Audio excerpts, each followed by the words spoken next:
A new report titled Function of the Police has been launched today by think tank the New South Institute. The report, which looks at the country's police reform, suggests that our men and women in blue are more focused on politics rather than policing.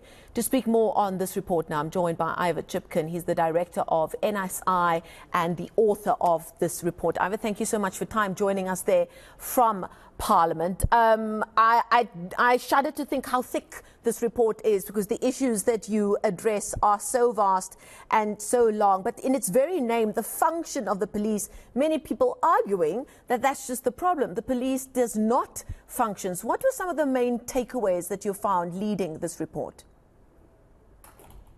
So thank you very much for having me this evening. We decided to launch the report in Parliament precisely because it's the centre of our democracy, and we think these ideas and discussions should be at the centre of our public conversation, public debate with MPs and with the wider public, which is why I'm in Cape Town now. The central argument of the report is that South African policing needs to be what Julia Hornberg once called partisan to the citizen, and what we have is a police force that is largely partisan to senior political leadership. And this is the big shift which we argue that has taken place, especially over the last 15 years or so. That during the 1990s there was a very promising transition of overcoming an apartheid-era police force towards a much more civilian police force, one responsible to citizens, one's beginning to deal with crime and what we called in the report social emergencies, the kinds of difficulties or challenges you and I in our neighborhoods are facing. That seemed to be the great promise of the transition, that looked like that we were developing that kind of police. And then we argue that in around the 2000s, there's a fundamental shift in policing away from that focus towards a police force that becomes largely preoccupied with the political shenanigans in the ruling party, and ultimately becoming embroiled in political contestation amongst the political elites. That's essentially the argument. Talk to us about what you found, because if you're saying that police are focused more on politics than on policing, is that at all levels, or are we talking about, you're talking about the Minister of Police, the Commissioner of Police, we all know about the politics at that level, there's provincial police, and then you've got where many believe the major issue is community level policing, where we've seen a rise in the influence of these community policing forums, where ordinary South Africans have just said, you know what, we're just going to take us into our own hands because we can't even depend on the local police station to do their jobs. Is this kind of politicization of, and I've just butchered that word, of policing happening at all levels, or what have you found? The report's actually not so huge, partly because what we're doing is we're painting a very broad strokes, a broad picture. The nuances and the details are, of course, are very important, and there are variations across police stations, across provinces, etc. So, but we're making a broad argument, which we think is more or less correct. And you see it in police spending, for example. So at a macro level, huge declines in policing on spending on ordinary policing, the kinds of ordinary policemen that are required in police stations to deal with social emergencies and crime. Huge declines there. Huge decline in spending on police stations, on the capital, on the maintenance of police stations, on the infrastructure of police stations, on vehicles, on fingerprint kits, these sorts of the basic material of policing. So structurally, what you're seeing is a huge shift in the police away from what we're calling everyday policing, dealing with the crime, dealing with the social emergencies, and this is where we think was really, really important, fascinating, where there are really big spikes in spending is in VIP services. And that begs the question, why VIP services? And what we got from the Zondo Commission is a hint as to why VIP services was rising. And it's testament to the broader argument around the politicization of the police. What came out of the Zondo Commission was bodyguards and VIP services was a way in which the police budget was being used essentially to finance protectors and bodyguards for politicians. So again, more evidence of the degree to which our police are politicized. So you're mapping the roadmap of South African police in its democracy I suppose you then make the correlation that it's then no surprise that our crime numbers are what they are. Are you able to make that direct link at this stage?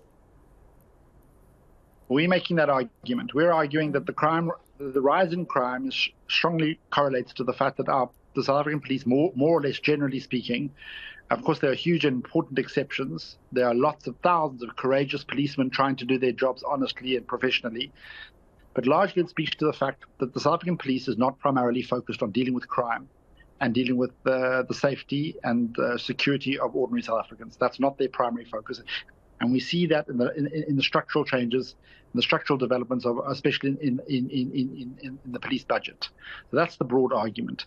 And the argument which we come to, so the conclusion we come to, is that the first step for professionalizing the police in South Africa, and producing a police that is partisan to citizens, is depoliticizing the leadership of the police. Take away from the president the right to appoint the commissioner of police, to allow the commissioner of police to be selected through a professional, transparent process, which would select someone who is committed to developing strategies and putting in place processes and spending money in the right kind of way, focused on policing, and empowering empowering station commissioners in their local communities to engage more fully with communities, with police forums, and respond to situations on the ground. So that is the argument that we're making. Of course, the overriding question will be, is there a political will for that kind of power to be let go of in the hope that it will turn this really sinking ship around that is the SAPS?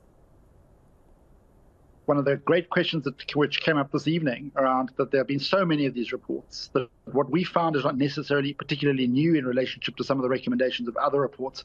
Why is it, what difference does this report make? And the point I think that is important is the broad political environment is very different to what it was, say, a year ago or several years ago.